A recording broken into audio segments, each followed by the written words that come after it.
بعض اوقات لوگ جو کسی خاص پوزیشن پر ہوتے ہیں، اگر ان سے کوئی پوچھ لے کہ اپنی آئی ڈی شو کریں یا اپنا تعارف کرائیں یا اپنی سرچ کروائیں تو وہ اس کو بہت مائنڈ کرتے ہیں، وہ واپس چلے جاتے ہیں.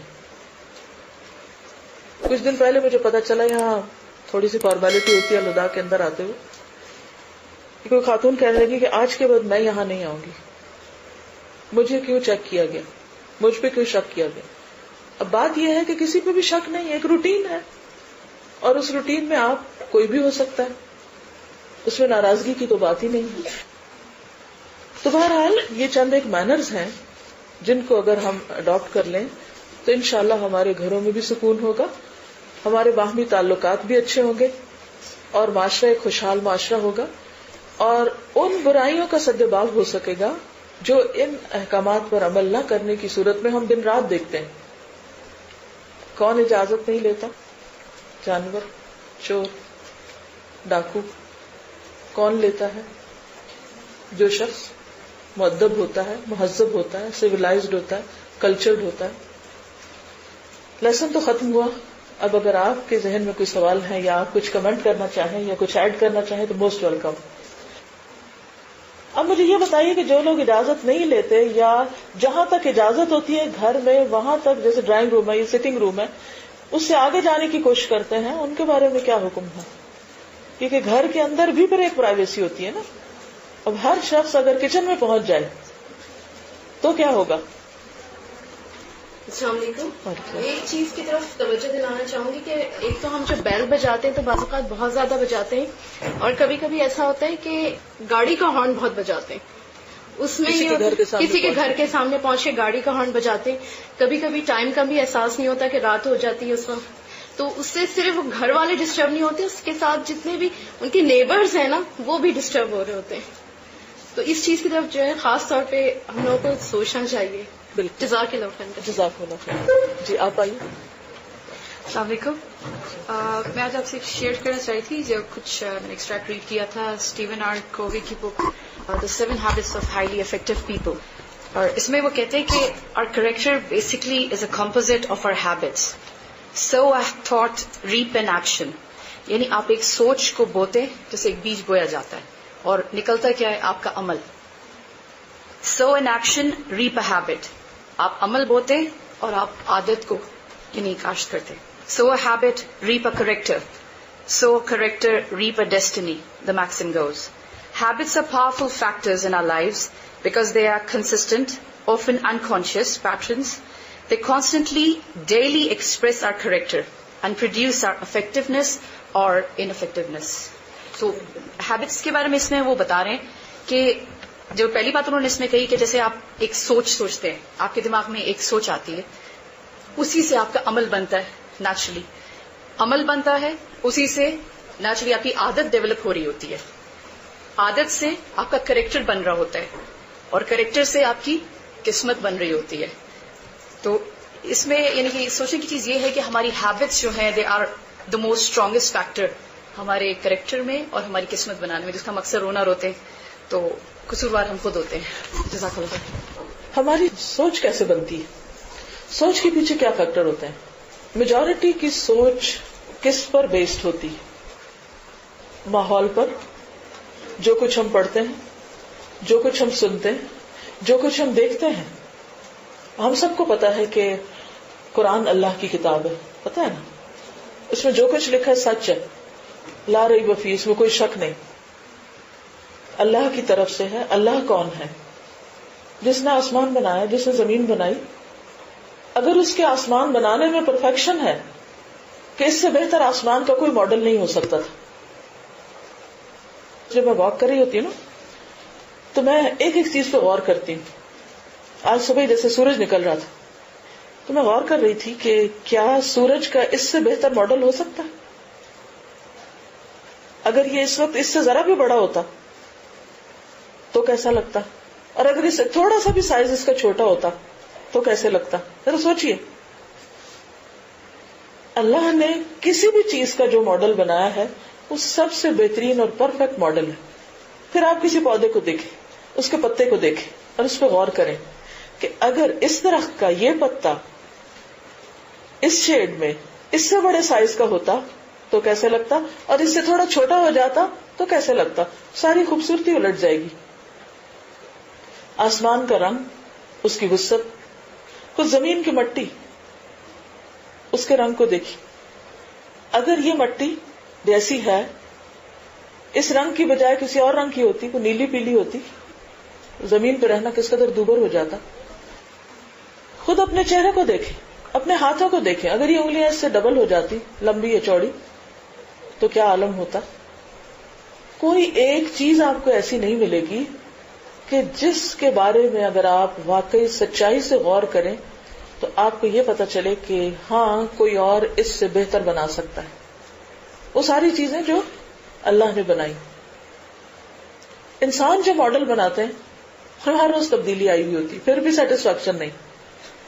اللہ نے جو چیزیں بنائی ہیں انتہائی پرانی ہیں, لیکن ان کی خوبصورتی کبھی گئی نہیں.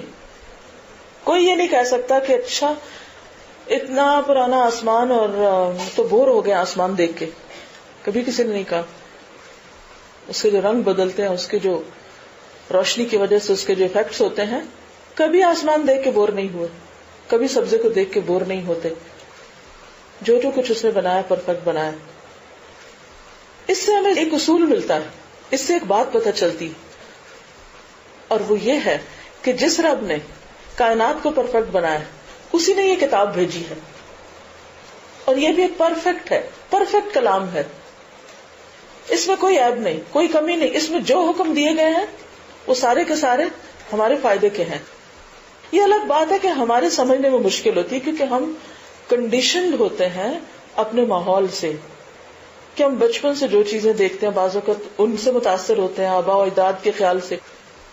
کچھ لوگ ان کو نکالنے میں کامیاب ہو جاتے ہیں تو کچھ اور خیالات امپورٹ کر لیتے ہیں, اور وہ کون سے ہوتے ہیں؟ دائیں بائیں سے لوگوں کی باتیں. اور آج کے دور میں خاص طور پر اسلام کے خلاف جتنے پروپیگنڈاز ہیں, اس کی کیا وجہ؟ بنیادی طور پر اسلام کی جو پکچر پیش کی جاتی, اسلام کی جو تصویر پیش کی جاتی, وہ اتنی بھیانک ہے, اور چند لوگوں کو, مخصوص لوگوں کو اسلام کا ریپرزینٹیٹو قرار دے دیا گیا. کہیں اسلام کی بات ہو تو بس وہ مخصوص شکلیں, مخصوص قسم کے آئیڈیاز. کبھی آپ کوئی اسلامی کتاب یا کارڈ لینے جائیں تو اس کے اوپر ایک کبوتر بنا ہوگا, کوئی تسبیح بنی ہوگی, کوئی مسجد بنی ہوگی, بس یہی اسلام ہے. اللہ نے اس سے آگے بھی بہت کچھ بنا رکھا ہے, لیکن ہم اس سے آگے دیکھتے نہیں ہیں. تو سورۃ النور میں جو بھی احکام دیے گئے ہیں ان کے بارے میں بھی بہت قسم کا پروپیگنڈا پایا جاتا ہے. گھروں میں داخل ہونے کے جو مینرز بتائے گئے ہیں ان پر ہماری اکثریت عمل نہیں کرتی, لیکن بات یہ ہے کہ جو کچھ بھی ہے اس میں کوئی فطور نہیں, اس میں کوئی خلل نہیں.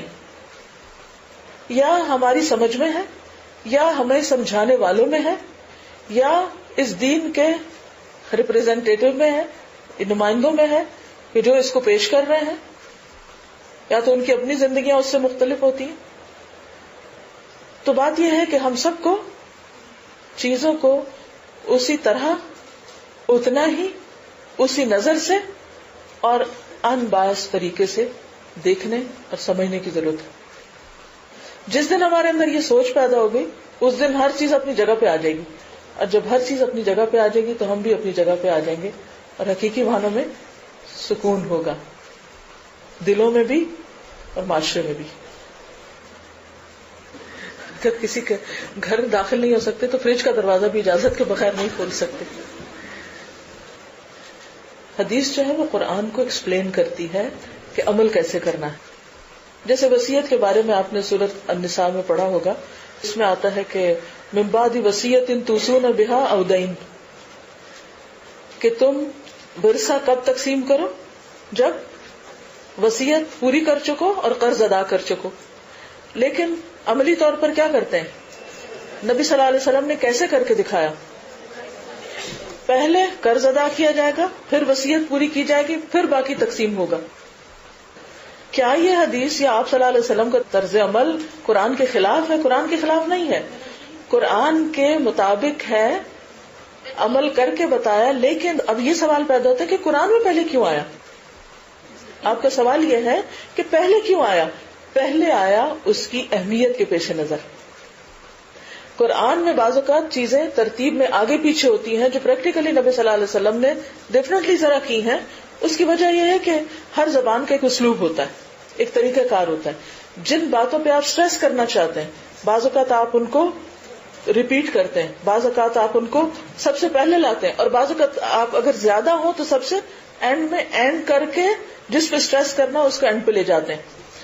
چونکہ سلام تو پھر بھی ہم جب کسی کے گھر جاتے ہیں تو کر ہی لیتے ہیں, اندر داخل ہو کے بھی کر لیتے ہیں, لیکن اصل بڑا مسئلہ کیا ہے؟ اجازت کا. اجازت نہیں لیتے. اور ویسے بھی اوور آل روٹین میں کسی بھی بات سے پہلے سلام ہے, تو گھر میں داخل ہونے کے لیے بھی آپ کو ایز پر روٹین یعنی سلام کے اپنے آداب ہیں, تو اس میں پہلے سلام اور پھر بات. کیونکہ حدیث میں آتا ہے کہ السلام قبل الکلام, کہیں بھی آپ بات کریں تو پہلے سلام کریں پھر بات شروع کریں. یعنی کہ ساری باتیں کر کے پھر کہ اچھا وہ میں بھول گئی تھی سلام بھی کرنا تھا آپ کو, ایسا نہیں ہوگا. ٹھیک ہے, اس میں ایک حدیث نہیں کئی حدیثیں ہیں. اور اس میں آپ دیکھیے کہ مثلاً آپ کسی کے گھر پہ جاتے ہیں, آپ اپنا وزٹنگ کارڈ اندر دیتے ہیں, تو ابھی آپ کی بات چیت نہیں شروع ہوئی, تو اس میں کیا ہوگا کہ تعارف پہلے چلا جائے گا, اور پھر آپ جب داخل ہوں گے ملاقات کریں گے پھر سلام کریں گے, تو اس میں تھوڑا ترتیب میں آگے پیچھے. اور ایک اور بڑی بات یہ ہے کہ اس میں اور بھی کئی حکمتیں ہوں گی. ہم تو اس دور میں رہ رہے ہیں نا جب گھروں کی قسمیں بدل گئیں, گھروں کے طریقے اور رہن سہن بھی تبدیل ہو گیا. کوئی وقت شاید اس کے بعد ایسا بھی آئے کہ جو یہ بھی لائف سٹائل بالکل تبدیل ہو جائے جو اس وقت ہے لوگوں کا, تو ہو سکتا ہے کہ اس وقت کے مطابق پھر یہ چیز زیادہ پرائرٹی حاصل کر جائے. آپ دیکھیے کہ جو پرائیویسی ہے یہ ہر شخص کی زندگی میں اور ہر گھر کے اندر بے حد ضروری ہے امن اور سکون کے لیے. اور بنیادی طور پر یہ ادب جو سکھایا گیا ہے یہ پرائیویسی قائم کرنے کے لیے اور اس کی سینکٹیٹی کے لیے اور اس کی اہمیت کے لیے ہے کہ آپ اس کو ڈسٹرب نہ کرو, کسی کی بھی پرائیویسی کو ڈسٹرب نہ کرو, کسی کے بھی چیزوں میں بلا وجہ مداخلت نہ کرو. اس سے ذہنی سکون برباد ہوتا ہے. اب مثال کے طور پر اگر کوئی عبادت کر رہا ہے اور باہر کوئی دروازہ ناک ہی کیے چلے جا رہا ہے, فون پہ فون بجائے چلے جا رہا ہے, بتائیے نماز میں کتنے فیصد خشوع و خضوع کریں گے آپ؟ کوئی سو رہا ہے اور کوئی صبر نہیں کر رہا اور دروازہ ناک کیے جا رہا ہے, بیل بجائے چلے جا رہا ہے, اب کیا ہوگا؟ یعنی ہم نے لوگوں کی زندگیاں جہنم کر دی. یعنی کہ آج کے دور میں سب سے مشکل کام کیا رہ گیا؟ کوئی گوشہ عافیت کا ملنا. جو لوگ خاص طور پر سوچ بچار کا یہ ذہنی کام کرتے ہیں ان کے لیے انتہائی مشکل ہوتا ہے. وہ ایک سلسلہ شروع ہوتا ہے تھاٹ کا, اتنے میں کوئی آ کے مداخلت کر دیتا ہے تو آپ پھر وہی کھڑے ہوتے ہیں جہاں سے چلے تھے. کوئی پروڈکٹیو رول آپ سوسائٹی میں نہیں ادا کر سکتے اگر آپ کو ذہنی سکون نہیں, آپ کو جسمانی سکون کا موقع نہیں ملتا, آپ کو روحانی پیس نصیب نہیں, تو آپ کو بہت بڑی کنٹریبیوشن نہیں کر سکتے زندگی میں. تو اس لیے بے حد ضروری ہے. اور پھر یہ کہ اگر ہم اس کو اللہ کا حکم سمجھ کے کریں گے نا تو یہ سراسر عبادت بھی ہو جائے گا. یہ ایک بہت اہم بات کہ بعض اوقات ہم کہتے ہیں کہ میں فلاں کے اتنے کلوز ہوں مجھے اجازت کی ضرورت ہی نہیں ہے, اور میرا تو دوسرے پہ پورا حق ہے کہ میں جیسے چاہوں اس کو ایکسپلائٹ کروں. یہ بھی بڑی زیادتی کی بات ہے. اس طرح کا مطالبہ جو ہے یہ بھی ایک بڑی ناجائز ناروا سی بات ہے. اس کا یہ مطلب نہیں کہ صرف گھر والے کے سارے حقوق بیان ہو گئے. ان آیات میں تو ایسا ہی محسوس ہو رہا ہے, لیکن دوسری حدیث سے اور آیات سے کیا پتہ چلتا ہے کہ مہمان کی بھی ایک عزت ہے. اور حضور صلی اللہ علیہ وسلم نے فرمایا کہ جو شخص اللہ اور یوم آخرت پر ایمان رکھتا ہے اسے چاہیے کہ وہ مہمان کی عزت کرے. لیکن مہمان کو کیا سکھایا کہ وہ آنے سے پہلے اجازت لے کے اطلاع دے کر آئے تاکہ اس کو اٹینڈ کیا جا سکے, اس کو توجہ دی جا سکے. انشاءاللہ سورۃ الاحزاب آپ پڑھیں گے تو اس میں یہ باتیں مزید واضح ہوں گی کہ کسی کے گھر میں ایسے وقت نہ جاؤ کہ جب کھانے کا وقت ہو, اور پھر بیٹھ نہ رہو کہ کھانے کا وقت آئے گا اور کھانا کھا کے نکلیں گے. آپ دیکھیے کہ پیچھے جو ہم نے بات کی زنا کے کیسز, ریپ کے کیسز کی, بہت سے ریپ کے کیسز جو ہیں ان کے پیچھے کیا وجہ ہوتی ہے؟ بلا روک ٹوک آنا, بغیر اجازت, ایک طرح سے غصب کی شکل ہے نا, وہ بھی ظلم اور زیادتی کی شکل. لکھتے ہیں کہ دیہات میں رہنے والوں کو اس بات پر عمل کرنا بہت مشکل لگتا ہے, ان کو بھی سکھانا پڑے گا. اچھا، ایک اور چیز میں جس کی طرف توجہ دلانا چاہوں گی کہ یہ باتیں سب ہو رہی تھی گھر کی یا پرائیویٹ لائف کے بارے میں. اب دیکھیے کہ اس کا یہ مطلب نہیں کہ یہ سب کچھ صرف گھروں میں ہی ہوگا، دفتروں میں بھی ہوگا. اب ایک شخص اپنے آفس میں بیٹھ کر کام کر رہا ہے اور اس کے کام کے کچھ اوقات ہیں اور خود آپ کا دل نہیں لگ رہا کام کرنے کو، اور آپ بلا تکلف گھسے چلے جا رہے ہیں کیونکہ میری ان سے جان پہچان ہے، یا جب چاہے فون کر دیں. یہ بعض خواتین کی عادت ہوتی ہے کہ ہر چھوٹی بڑی بات میں میاں کو دفتر میں فون کر دیتی ہیں.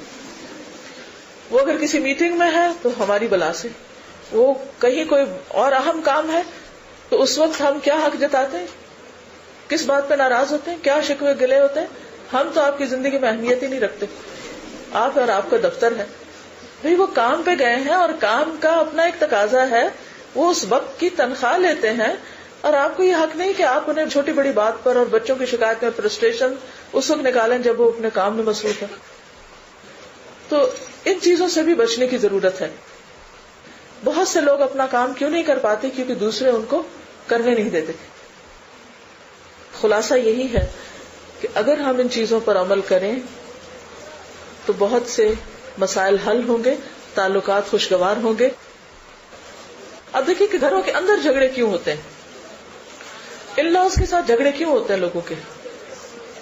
پرسنل لائف میں انٹرفیئرنس. تو جب آپ کسی کی بھی پرسنل لائف میں انٹرفیئرنس کریں گے تو پرابلمس ہوں گے. اب عموماً کیا ہوتا ہے کہ اب مثلا بیٹا اگر گھر آیا ہے، اب بیوی کا دل ہے وہ اس کے پاس بیٹھے، ماں کا دل ہے اس کے پاس بیٹھے، بچے چاہتے ہیں ان کے ساتھ بیٹھے. اب اس بیچارے پر رحم کرنے کی ضرورت ہے. سب اپنے اپنے تقاضے اور مطالبے لے کے بیٹھے ہوئے، لیکن وہ تھک کے آیا ہے، اس کا بھی کوئی حال ہے، اسے بھی دم لینا چاہیے. تو اس میں ہر شخص اگر دوسروں کی جگہ اپنے آپ کو رکھ کے دیکھے تو بہت سے مسائل حل ہو جائیں گے. اگر بیوی یہ کہے کہ ماں بھی تو بیٹے سے محبت کرتی ہے، اس کا بھی حق ہے، اور ماں یہ سوچے کہ بیوی کا بھی حق ہے اور بچوں کا بھی حق ہے، تو پھر انشاءاللہ بہت سی مشکلات نہیں پیدا ہوں گی.